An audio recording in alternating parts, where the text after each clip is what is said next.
tellement de choses. Dans cette prière, nous reconnaissons que Dieu est notre Père. Nous reconnaissons que notre Père est aux cieux. Nous reconnaissons que son nom soit sanctifié. Nous demandons, bien aimé, le règne de Dieu. Parce que nous le savons. Que Dieu, dans sa infinie bonté, il est là et il veille sur nous. Lorsqu'on appelle le règne de Dieu, c'est pour dire à Dieu que ton règne vienne. Que ton règne, Seigneur, puisse rentrer dans nos vies. Nous savons qu'il y a eu le règne de nos ancêtres, qu'il y a eu le règne de nos grands-parents, qu'il y a eu le règne des forces occultes dans nos vies. Mais ce que nous demandons, c'est que le règne de Dieu vienne dans nos vies. Que sa volonté soit faite dans nos vies. Non pas la volonté d'un serpent, de quelqu'un dans un village qui dit quelque chose sur ma vie. Mais ce que je demande sur ma vie, c'est la volonté de Dieu. Bien-aimé, nous demandons aussi à notre Dieu qui nous donne le pain de ce jour. Bien-aimé, la dimension dans le pain de ce jour est tellement profonde. Il m'est arrivé de comprendre, le pain de ce jour, il y a le pain physique, mais il y a aussi le pain spirituel. Bien-aimé, que notre Dieu nous donne notre pain quotidien, que nous puissions manger sa parole de jour comme de nuit, au quotidien, que nous puissions lire, méditer, voir ce que Dieu attend de nous. Bien-aimé, lorsque le règne de Dieu vient dans nos vies, Dieu nous donne cette capacité. Certaines personnes peuvent se dire, mon prochain m'a fait du mal. Mon prochain m'a fait du mal. Est-ce que je dois rester dans un état de colère vis-à-vis de mon prochain? Est-ce que je dois rester dans un état de haine? Est-ce que je dois être nerveux contre mon prochain? Est-ce que je dois avoir dans mon cœur ces sensations qui disent que je ne dois pas pardonner? Bien aimé, notre Dieu nous dit non. Pardonne-nous nos offenses, comme nous pardonnons aussi à ceux qui nous ont offensés. Bien aimé, nous pouvons revenir à la jeunesse. Lorsqu'il y a eu la transgression, la responsabilité, nous l'avions donnée à quelqu'un. Mais bien aimé, il faut qu'aujourd'hui, nous puissions accepter. Acceptons que nous sommes responsables de nos actes et que tous nos actes auront des conséquences. Notre Seigneur Jésus nous a laissé ses lumières. Il nous a laissé des lumières. Il nous a laissé ses commandements. Et de ces commandements dépendent toute la loi et les prophètes. Que quelqu'un nous lise Matthieu 22, verset 37.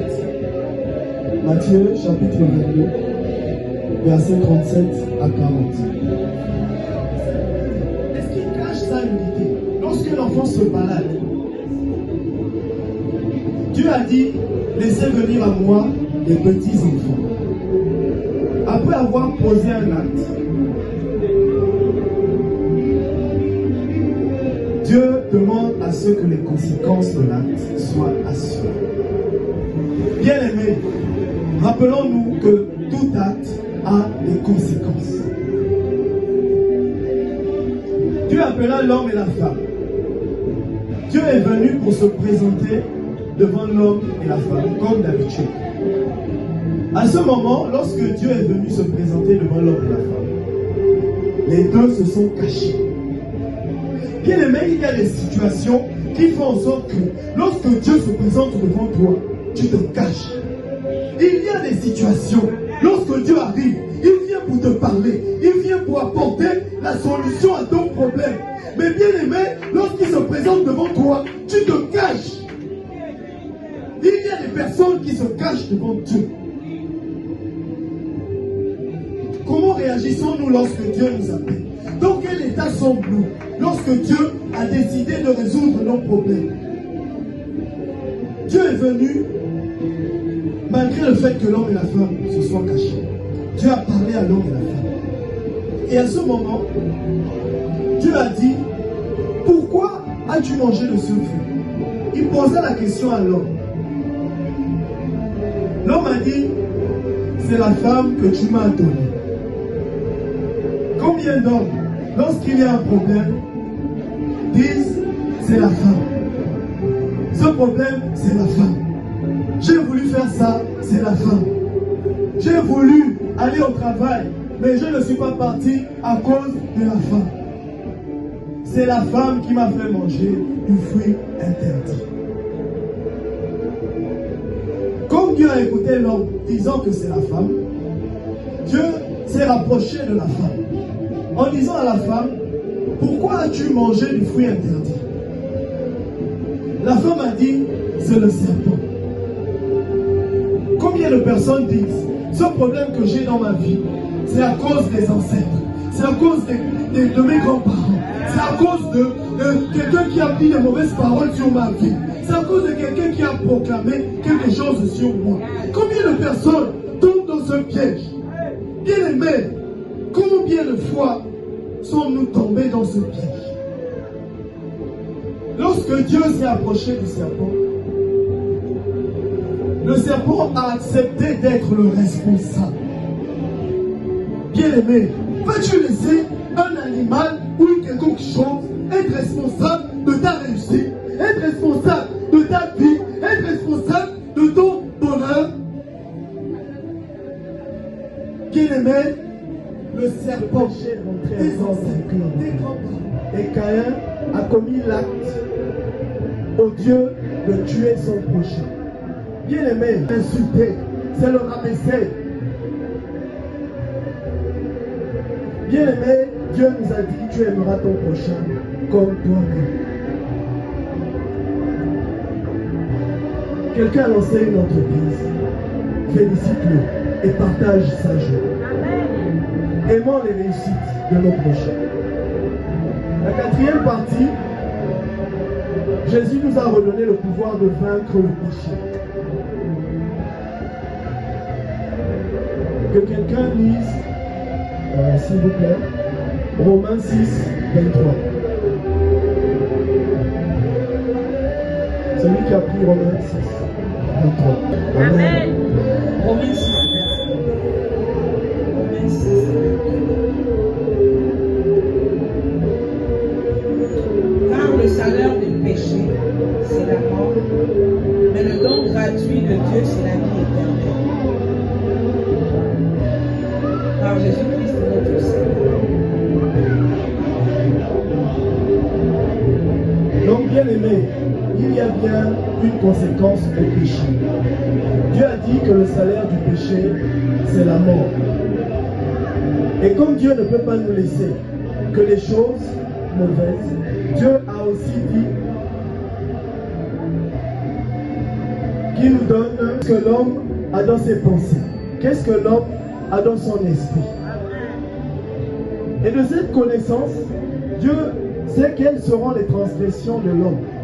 En connaissance de cause, Dieu a envoyé notre Seigneur Jésus-Christ, notre Sauveur, pour nous réconcilier à notre Père. Rappelons-nous que Adam et Ève ont péché.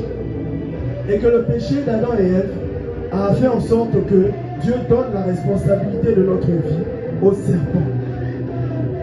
Rappelons-nous aussi que le serpent a accepté d'être responsable.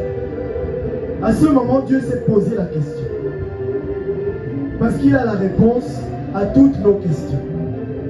Comment faire pour sauver l'homme? Comment faire pour que, malgré la transgression de l'homme puisse être réconcilié avec moi? Il est aussi dit dans la parole, il n'y a pas de pardon sans effusion de sang. Alors il a donc fallu, bien aimé, qu'un sang coule. Bien aimé, le sang qui a coulé, c'est le sang de Jésus. Dieu a envoyé son Fils. Son Fils qui a péché en face de Dieu. Cette couronne qu'il a bien voulu te donner, jette-la à ses pieds. Jette cette couronne que Dieu t'a donnée aux pieds de Dieu. Jette cette couronne à ses pieds. Parce que c'est ton Dieu. C'est pas parce qu'il a fait de toi un roi que tu vas commencer à t'enorgueillir. L'orgueil, bien-aimé. Dieu, dans son infinie bonté, nous a donné tout ce dont nous avons besoin. Mais ce qu'il attend aussi de nous, c'est que nous soyons des serviteurs. Parce que Jésus est le chemin, la vérité et la vie. Jésus a accepté de laver les pieds de ses apôtres. Jésus a lavé les pieds. Bien-aimé, que fais-tu de la couronne que Dieu t'a donnée? Que faisons-nous de cette couronne? Est-ce que nous l'utilisons pour faire du mal à nos prochains? Est-ce que nous l'utilisons pour faire des injustices? Notre Dieu est un Dieu de justice. Que faisons-nous de ce pouvoir qui nous a été donné? Bien-aimé, la justice doit être au centre de nos actions. Aimer Dieu de tout notre cœur veut dire que tout ce que nous faisons, nous rendons gloire à Dieu. Aimer Dieu de toute notre âme veut dire que notre sang est sanctifié par le sang de Dieu. Qu'aucune réclamation dans notre famille ne peut plus se faire. Aucune personne ne peut se lever quelque part pour dire que je réclame la vie de cette personne. Non, personne ne peut se lever. Parce que Dieu a sanctifié mon âme. Son sang a coulé sur mon âme. Et son sang a justifié mon âme. Je suis devenu fils de Dieu. Bien-aimé, aimer Dieu de tout son corps. Lorsqu'on est dans la louange, que fais-tu de ton corps? Que fais-tu de ton corps dans la louange? Bien-aimé, notre Dieu nous parle qu'il faut l'aimer de tout notre cœur, de toute notre âme, de toute notre pensée et de toute notre force. Bien-aimé, Dieu est bon. Tu aimeras ton prochain comme toi-même. Bien-aimé, partageons ce temps. Bien-aimé, j'aime souvent le dire que, comme il est dit dans la parole, Dieu ne nous exauce pas, souvent parce que nous prions mieux. Bien-aimé, dans nos lieux où nous sommes, il y a des personnes qui sont en difficulté. Elles pensent que la solution à sa difficulté, c'est forcément une action ou une autre. Non. Bien-aimé, la solution à sa difficulté, c'est d'abord, de la même manière que nous nous sommes appropriés, tu aimeras ton Dieu de tout ton cœur, de toute ton âme, de tout ton esprit, de toutes tes forces. De la même manière, aidons notre prochain. Partout où nous allons, Dieu a dit qu'il veut qu'il soit fait des nations des disciples. Bien-aimés, chacun d'entre nous, c'est une mission qui nous a été confiée par Dieu. Bien-aimé, la dimension de l'amour de Dieu est tellement profonde. J'apprends à l'expérimenter chaque jour. J'apprends à passer du temps, à dire à Dieu, parle-moi. Seigneur, ouvre mes yeux spirituels, guide mes pensées. Seigneur, montre-moi la solution à ce problème. Seigneur, dis-moi, qu'est-ce que je dois faire? Voici la difficulté, voici le problème. Seigneur, j'ai besoin de toi. Seigneur, ton amour, ta puissance, ta présence dans ma vie, ton amour, Seigneur, ta puissance, ta présence dans ma vie. Si nous pouvons le dire. Ton amour,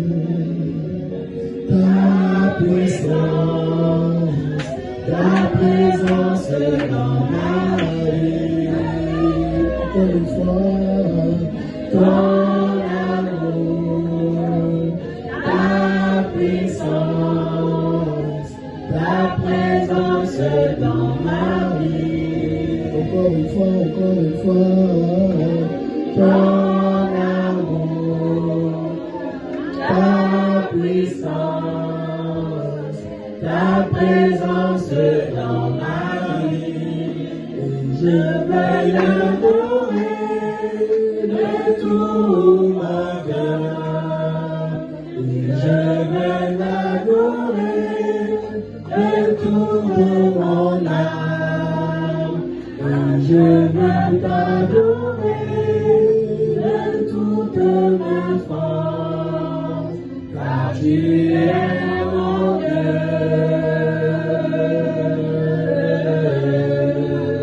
Tu es mon Dieu.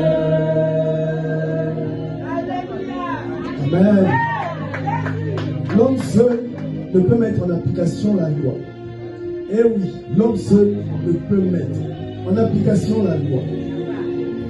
La loi a une dimension ou des dimensions tellement fortes et tellement grandes que l'esprit humain ne peut capter. L'esprit humain ne peut captiver. Il y a des réflexes. Le corps humain aussi a ses faiblesses. Bien aimé, quelqu'un peut lire Ézéchiel, chapitre 36, verset 27. Ézéchiel. Verset 27. Je mettrai mon esprit en vous et je ferai en sorte que vous suiviez mes ordonnances et que vous observiez et pratiquiez mes lois. Amen. Amen. Bien aimé, l'homme seul ne peut faire certaines choses. L'homme